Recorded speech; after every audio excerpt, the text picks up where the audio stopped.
everyone, I'm Ian and I'm a proud member of the Canadian Kennel Club. When I think about the toughest dog breeds out there, it's hard for me not to think about the Australian cattle dog. The Australian cattle dog is wildly intelligent, incredibly beautiful, and they have a history unlike any other dog. Here's how it all went down. Years and years and years ago, when Australia was just being settled by English people, they brought their collies with them, all sorts of collies, and in particular they were using the smooth Merle collie. These dogs were good on the mainland, but when they went out to the outback, the wild cattle mixed with the terrain, the snakes, the wildlife, and the incredible temperatures, these dogs weren't working out so well. They were barking too much, which was scaring the cattle or making the cattle charge towards the horsemen, and the rugged and wild terrain was just too much for them. Their collies were unfortunately perishing. So what they decided to do was they took those collies and bred them with Australia's wild dog. That's right, the dingo, the silent killer.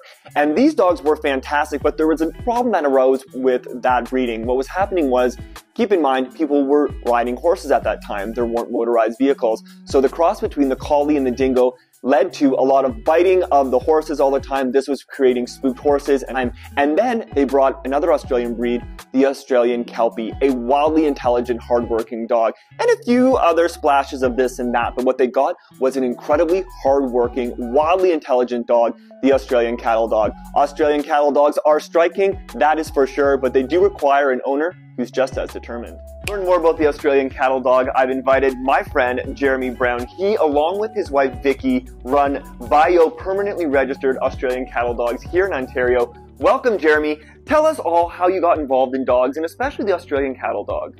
We started 48 years ago with Malamutes, and we were very successful with the Malamutes. I showed horses back then. I had quarter horses, and Malamutes and horses and livestock don't really work real well together.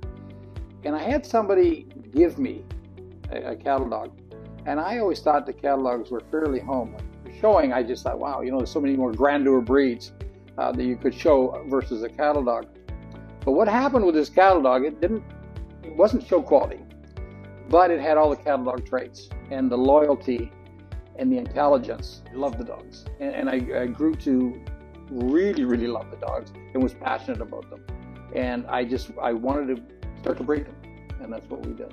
And it served you very well. You've had a lot of success with these dogs. Done pretty good. We've done pretty good with the cattle dogs. Absolutely. They are a very intelligent dog, very capable of a lot of different jobs. And you're a cattle dog breeder extraordinaire, but you're also an all-breed dog judge. Can you tell us a few points? What are we looking for in a good Australian cattle dog? With cattle dogs and people, cattle dog should be set up like a quarter horse. It should be substantial, should have good bone, should be very square in the rear. These dogs have got to turn and nip and get up underneath, and to do that, say if you had an angulation like a German Shepherd, they did that quick turn, they might fall over.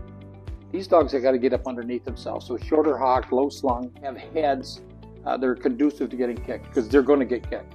So you want to have an almond eye, you want a good bite, of course, a muzzle, and a head. You don't want a tiny little head on the dog, because of course he's going to get kicked. You're going to kick that right off. You got to be formidable with your skull. Don't want to have a big stop. Hoof stops right here. Take the top of the head. So you want a lot of top skull, but blending into the nose. Certainly the eyes, you want an almond eye. You got a round bulgy eye. Can you imagine getting that eye kicked? So you want an almond eye because it takes that blow also. You want a lengthened neck.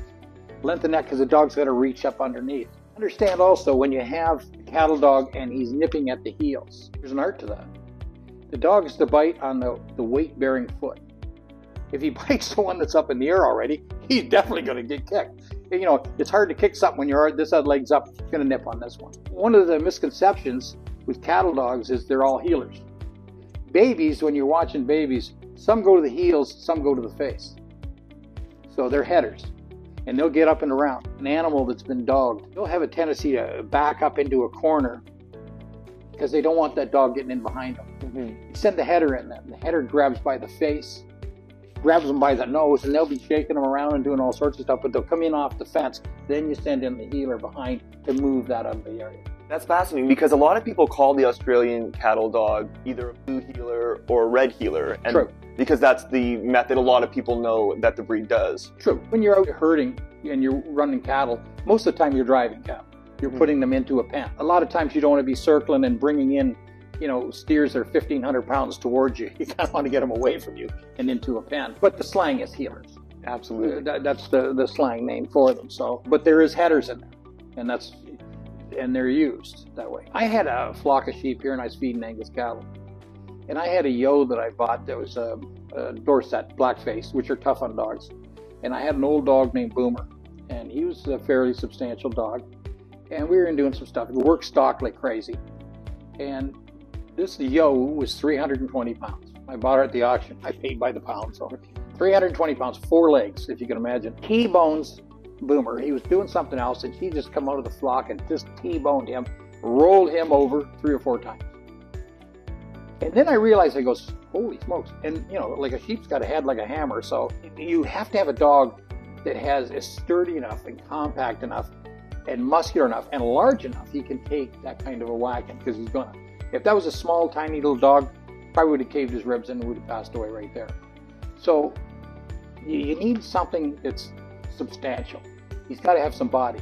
You don't want them too tall, because every time an animal kicks, he's going to get kicked. He's got to get up underneath. So you want that flexy neck. You want to have that real square rear, short hock up underneath. Absolutely. Now, you're talking about how tough they are. Is living day to day with an Australian cattle dog, is that tough? Do you have to have a plan of what you're going to do with the dog that's that intelligent each and every day? What's it like to live with one every day? Well, I'll tell you, first of all, the cattle dogs are undervalued for their intelligence. Cattle dogs are extremely intelligent. You'd think they have an attention disorder for the first 6 months, because they're kind of nutso. Very, very busy. A cattle dog puppy is kind of like a puppy crossed with a cat. Most puppies are fat, roly-poly, you know, they look cute, and they're kind of rolling around each other. Cattle dog puppies have got shiny little eyes, you know, and they're kind of looking around, and, oh yeah, okay. Well, there's food up on top of over there. If I jump on this and over to there, I can get that food, and they'll get it done. They are incredibly smart. They're brave to a fault. They'll jump off things they should never jump off, way too high, but they're busy. And I always say to people, you know, having a bunch of cattle dog puppies, and if you're watching the puppies, which I have the advantage of doing. I think that's incredible you say that. And when I think of an intelligent dog, like you were just talking about how intelligent the Australian cattle dog is, when I think of dog events and dog sports, there's very few I don't see Australian cattle dogs competing and excelling in. Can you tell me some of the sports they do apart from herding? I had a guy call me from the African lion safari. He calls me up, and I go through, and he's in the elephant division. So we'll get talking. I says, you know, oh, you work at the elephant division. Yeah, have you ever been here before? I said, yeah, I was there with my sister. You know, they have scheduled shows of the elephants in the summer. Long story short, he wanted the cattle dog for the elephants. The only dog that'll go in the water, because in the summertime in the river, the elephants are going, oh yeah, we got to do a scheduled show at one for the humans. They're going to stay in the river. As long as they can. Yeah, blowing smoke at each other and having a good time having a mud bath. So the only dog that'll go in for the river to get them out for the scheduled shows is a cattle dog. Cattle dogs go in there and say, damn, that's a big cow there. You know, everybody else is going, that's an elephant. I'm not going in there at all. So that's the kind of bravery they have. They're misused. People are just finding out about them. And certainly if you're doing fly ball, there's faster dogs. And with the dingo blood too, they're resourceful. I mean, a dingo can hunt almost anything. A dingo, just whatever situation presents itself, the dingo deals with it. And the Australian cattle dog is the same, I see. Most certainly. I think that the dingo gives them a toughness that a Kelpie wouldn't have. I've been in herding trials, and certainly there's some finesse breeds. Cattle dogs in general are not a finesse breed. But I was at one where they had some rough stock, cattle that hadn't been dogged before. And the Aussies were afraid of them. I mean, this was tough stuff. Kelpies, they can't handle the tough stuff. You send a cattle dog in there, he handles the tough stuff okay. He likes that. Now, a lot of people are drawn to the Australian cattle dog, especially with this age of social media, because the dog is spectacular looking. They look unlike any other dog breed. Can you tell me about the colors that you see in a breed like the Australian cattle dog? What happens is they're born white. The patches, you have the patches around the puppy. So you have white with a black patch. You can't tell the red patch yet. That takes about 7 or 8 days. Then when you get the red, then you can figure that out. You've got mottling, ticking, the blue from the blue merle back in the day, red, dingo. Mm-hmm. So you have that genetic mixed bag of stuff, and whatever comes out comes out. But you're not to have, and one of the problems that a lot of people are going to have is, what's the comparison between a stumpy and a cattle dog?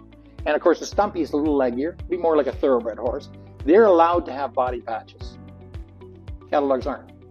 That's a disqualification. You cannot have body patches on, or undesirable, I'll say. So you don't want to have body patches on them. Other than that, it's we have a modeled male here that they've taken pictures of to show down in the States as to what the proper modeling would be. Or what you don't want to look at, if you read the Australian standard, you don't want to look at a dog that's mottled and he basically looks more white than anything else. That's not desirable. So you want to have your basic color, your blue or your red is the basic color that you're looking at. Now the coat is a double coat. Does it require much grooming at all? No, actually, you've been in the show game for a long time, and when you go in the herding group and you beat the person that has the Old English, you feel kind of ashamed of yourself. Because they work so hard to get that. He's groomed for 3 days, and you just kind of kick the mud off him. Okay, you look pretty good, and away you go. Yes. So we had Malamis before, of course, and then the preparatory time and the grooming and the stuff is far greater. And they're probably like a pair of blue jeans. You wash and wear them, and away you go, and they're pretty good. That's perfect for a lot of people. They'll like to hear that about them.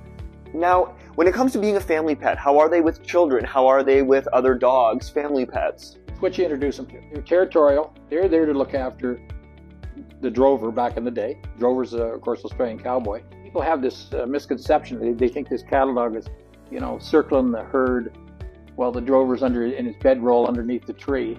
No, that's not true. The dog's in with the bed and with the drover. Yeah. That's his guy. He's going to look after him. Like most other dogs, kids, for most dogs, are strange. So you have to introduce them, and once you have a cattle dog that's used to kids, they'll look after those kids, I'll tell you. And other animals, you got dingo in them. So if they have something strange come in, like a feral cat, they're probably not keen on that. If you have the cats in your house and you're introduced them, they're buddies with them. So it's all part of their pack, and that's how they work. You have such good dogs, and a lot of people contacting you all the time to ask about your dogs and try and, buy a puppy off you. What are you looking for when it comes to an ideal owner for an Australian cattle dog? Well, what happens in this day and age with a computer, because I've always wondered, like I put my name in and you say, okay, what's your ideal dog? And you put it in. I've never come up with a cattle dog yet. I got every kind of breed you can think of. I'm thinking, how the heck do these people get a cattle dog, Well, now what you do is if you scan or put in hiker, camper, canoer, or mountain biker, cattle dog comes up. So that's why they're calling me.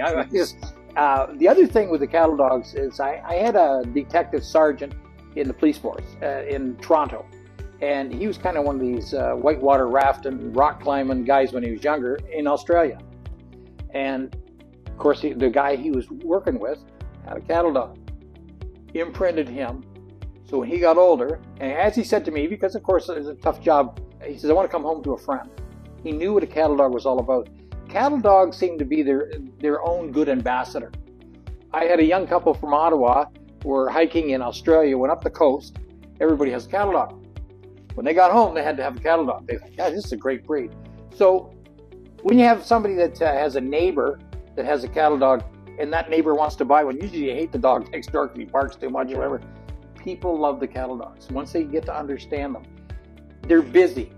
So you don't want somebody way too old. They have to be able to handle, they have to be fairly intelligent because the dogs are really, really smart. So people that are active and they are camping, they're doing the canoeing, they're walking, they're doing stuff. These dogs need to do something because they're way too hyper at the start. They're busy dogs, and you need to appease them mentally. So if somebody says they want something to watch TV with, this isn't your dog. If somebody calls me and they only have an apartment, that's not going to happen. But I've also believed, people can say, oh, I've got 1,000 acres. If you've got a 10-foot chain on a tree, that dog doesn't see 1,000 acres. He sees a 10-foot chain. So you have to really talk to your people and see what they're all about. And they have to understand that they're going to have a dog that's super smart, super loyal, and busy. And they need to be able to keep up with that. Someone's looking to buy an Australian cattle dog. What should they look for in a breeder? I call it the what if concept, which is a banker's. Well, what if you die? How are you going to pay the loan? And the person says, well, what if I have a problem with this puppy? Do I believe this person has enough smarts, has enough connections? Can he help me? Has he been down the road long enough? Credibility for the breeder. Obviously, you want to look type. I tell you people, just because I like the cattle dogs that I have, There's other people have other catalogs. You might like their look. I could be a nut job. You go have a look and see what you like. You want to make sure that they've done all the health things. You know, check the eyes. Mine go to University of Guelph before the people get their puppies. We check for hearing because, of course, deafness comes with the breed. And I have certificates for all of them. I have them health checked. They've had their first set of shots. They're going to be microchipped, of course, registered with the Canadian Kennel Club. That's the other thing. You want to make sure that, you know, you're not going to some backyard guy. He hasn't taken into account temperaments. You have a cattle dog that's busy and he's bad-tempered, you've got a huge problem. Liability. Liabilities and a huge problem because this is like a machine. Yeah. So you want to make sure that the breeders, and this is one of the things that we do. You know, our main thing is conformation, but one of the things that we do is we're broad. Like we've got dogs in agility, obviously on Whistler Mountain. We've got them all over the place. Working on buffalo ranches out west. We breed a smart dog too. It's just not a pretty dog. They do everything. They herd, they work. And that's one of the things that people are going to want. They want to have a dog that is smart, that can train easy. And that part of it, if you've got trainability, really makes it nice. And certainly the people, you know, if they come in and say, we've got some longevity here. Not that that means anything. You can be in something for 50 years and not get it done. But I think that if you go through and you read people that are involved and have got a really good breeding program, you should be okay. And there is some good cattle dog breeders. They do, because cattle dog breeders love their dogs. So there's different types and stuff like that, but certainly there's some good breeders. If someone wants to get a hold of you and your wife and your kennel here, bio permanently registered Australian cattle dogs, do you have a website? Yes, we do. It's australiancattledogs.ca. And it gives us our history, what we've done in the business, and I say the business, the dog business, because we're actively involved in all aspects of the dog game. And so certainly, and we can direct people. It's not like I'm the end game. In fact, I tell people, look, there's other players that are in the business, and you go here, go there. I said, certainly, if you have a problem with somebody or there's something questionable, certainly give me a call, and I'll give you the straight up on what's going on. And because I want people to be emotional with the cattle dogs. That's one of our jobs now. Is we're all getting a little bit older. There's not a lot of cattle dog people. We want more people showing dogs. We want them more doing some stuff with the cattle dogs, and I think we're starting to achieve that. Well, thank you, Jeremy, for being with me today. We've learned a lot about the Australian cattle dog. Thank you.